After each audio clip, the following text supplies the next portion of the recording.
make it easy for you now. You got 2 minutes of my time, and I don't really break too easily, but I'm worth it. Hey guys, welcome back to my channel. So I am loving this foundation routine that I've currently got at the moment, and I'm so excited to share it with you. I have included Faux Freckles, something I don't ever really do, but it's something I'm really into at the moment. So I'm going to show you how I do that also in this video. If you don't like it, you can skip. However, don't be mean if you don't like it, okay? Because I like them, and yeah, you don't have to include that bit. So if you want to know how I got the foundation routine, then please keep on watching. I swear, every single time people say my skin looks good, which people kindly have on Instagram, this happens. Honestly, it's a curse. I feel like this always happens to me and my sisters. Whenever we're gonna tell each other that their skin looks great, the other one's like, no, don't tell me, because we're gonna break out, like 100% guaranteed you're gonna get a spot the next day. Anyway, I'm gonna prime my skin first. I'm gonna use the Hourglass Mineral Veil Primer, and I love it because it just keeps my oils at bay, and of course it just smooths out my skin before foundation. And then instead of Kevyn Aucoin, which is what I would normally use, I've actually found a product that's going to color correct the areas that I need correcting, but for way cheaper and still full coverage. However, this does not mean that Kevyn Aucoin is still not my holy grail #1 favorite product. This just means I'm loving something else for a minute and it's cheaper, okay? So it's the new L'Oreal Infallible concealers, and I've got this in the shade, I've got this in a couple of shades, but to color correct I used the shade Caramel 335, and I'm taking this in all of the areas where I would normally apply my Kevyn Aucoin concealer. So just any dull areas, any areas where I've got hyperpigmentation, and it just blends out really nice and easily, but it still keeps coverage locked down, which is exactly what we want. Oh my god, I completely forgot to take this under my eyes as well, and I definitely suffer with dark circles, and this sure does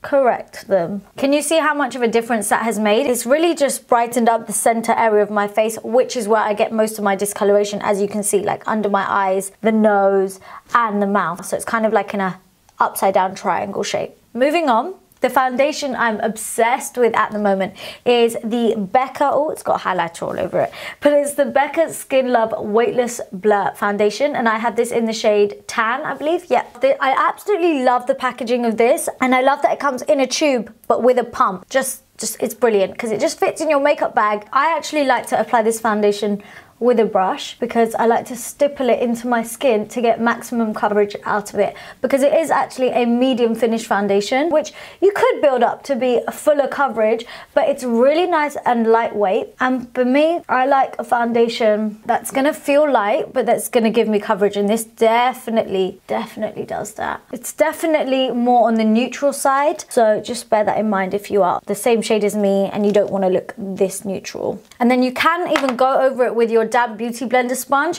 and just dab over it to really work it into the skin and pick up any excess product. And that's how you're going to get it looking really nice and natural. The bottom of my beauty blender was clean, and now look, it's just got not too much on there, but a little bit of that foundation residue. So it's just picked up anything that's just left sitting on top, and everything else is literally worked into my skin, and looks like my actual skin. It looks so good. Okay, next up I am going to contour and conceal, and I'm going to use the Fenty Beauty Matchstix because I love this to contour. It's so good. And then I'm also going to use another shade of the L'Oreal Infallible Concealer to conceal under my eyes. So I'm just going to contour in all of the usual places I like to apply my contour, so just in the cheeks, my temple, down my nose, and I'm going to take a little bit just on my jawline as well. And then the concealer is just going to go under my eyes, down the bridge of my nose and on my head, Cupid's bow, and also on my chin. So I like to blend the contour out first, and someone asked me why I do that. It's just, I think I prefer just blending out the darker shade first, and then if it goes wrong,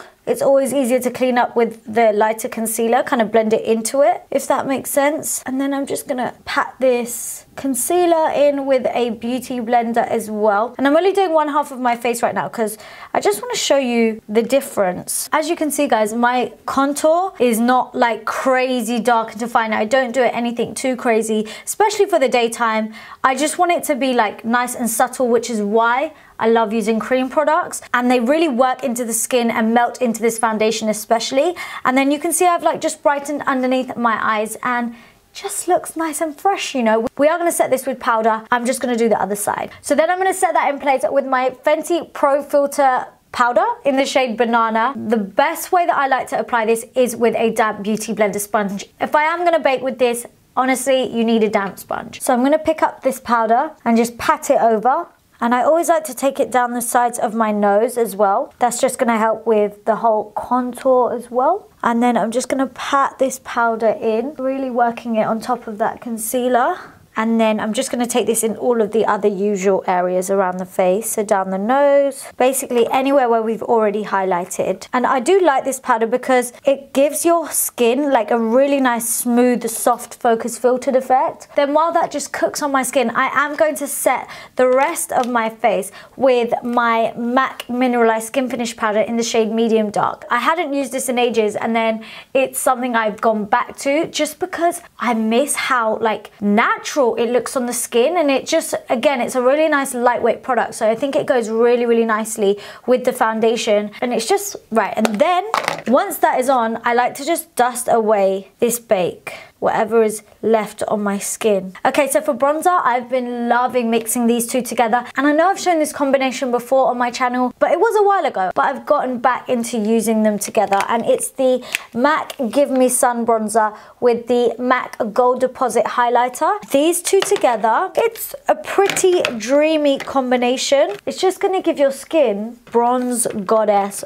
glowy goals. I'm just taking this in any of the areas where we contoured, and I personally like to go a little bit heavy with my bronzer. You don't have to, but it's definitely personal preference. And then just take whatever's left on your brush down the sides of your nose, but generally I like to just use only Give Me Sun down the sides of my nose because I don't actually like anything glowy on my nose, you know, unless it's highlighter in the center. And then guys, I'm just going to pick up a little bit more of that banana shade, that powder that we used, and just run it underneath that bronzer just to kind of snatch the cheekbones a little bit and bring back some shape and definition. Okay, so now would be a good time to spritz your face with some Fix Plus. I am going to apply highlighter and stuff like that, but I want it to go on my skin so much nicer. So, oh my god guys, see, skin is looking smooth right now. I'm loving this. So then I'm going to go in with a cream highlighter, and I've been loving cream highlighter sticks. This one is from Hourglass and it's Champagne Flash. This is beautiful, and I like to just take a little bit of this just on the tops of my cheekbones, and then I'm going to work it in with my finger and use the warmth of my fingers to just pat this into my skin. It's so subtle, but it's still there. It's just beautiful. Like, look at that. Ooh! You could totally leave it there if you wanted to. If you don't like too much intense highlighter, you could just leave it there and it would still look gorgeous. But for me personally, I still like to put powder on top because I like a lot of highlight. But I also like to take this just on the tops of my brow bones and then a little bit in the center of my head. And then I like using this just on the tip of my nose if I can get it in the center. Basically where we normally highlight, but I'm just using the cream product instead. And I actually just like to use my fingers to work it into the skin. And yes, I have already powdered my skin, but I have Fix Plussed it. So that's why it's making it so much easier to use. And a product like this, because it's not a liquid where it's like really runny and it's got, you know, some sort of substance to it, that's why I'm able to work with it on top of powder. So highlight is looking cute, it's there, but it's subtle. But I'm gonna apply a powder highlighter on top of that, and I'm loving the Jouer. This is the Skinny Dip highlighter. Oh my god, I'm literally obsessed with this all over again. I do have a full video on my favorite highlighters for like brown skin, warm skin, tan skin, all of that, so check that out if you want to know what my other favorite highlighters are. And I just want to take this on a fan brush just because it's gonna distribute this nicely. Oh wow, like it just is so dreamy, this highlighter. And on top of that cream highlighter, oh my god, like it's just intensified even more. And it just means that you don't need to take too much of it. And I'm not going to take too much on my head just because I don't want too much glow. I don't want the highlighter on my head to be as intense as the highlighter on my cheekbones. So that's why I'm using a lot less when I'm applying it around the rest of my face now, because I have already cream highlighted. So that's why you just don't need too much. And then I'm obsessed with applying faux freckles, and I want to do this before blusher just because I want it to be like mesh into my skin. I'm going to use the Morphe Chocolate Mousse brow pencil to do this, and as you kind of go along, just pat it into the skin and just rub, and that way it can kind of just get worked in. Some people like to do this before they apply all their powders and all of that, so they can put powders on top, which totally makes sense, but I feel like it won't be visible for me if I do it that way. You just want to make them all like different sizes.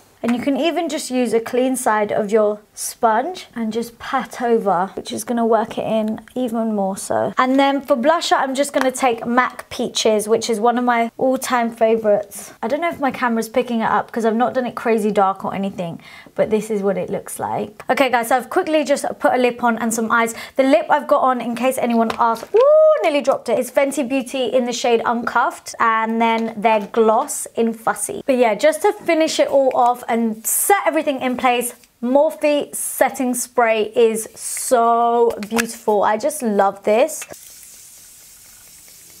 So guys, this is the finished look. I don't actually know where my end clip is of me saying I hope you liked the video. Like it if you did, comment below, and don't forget to subscribe.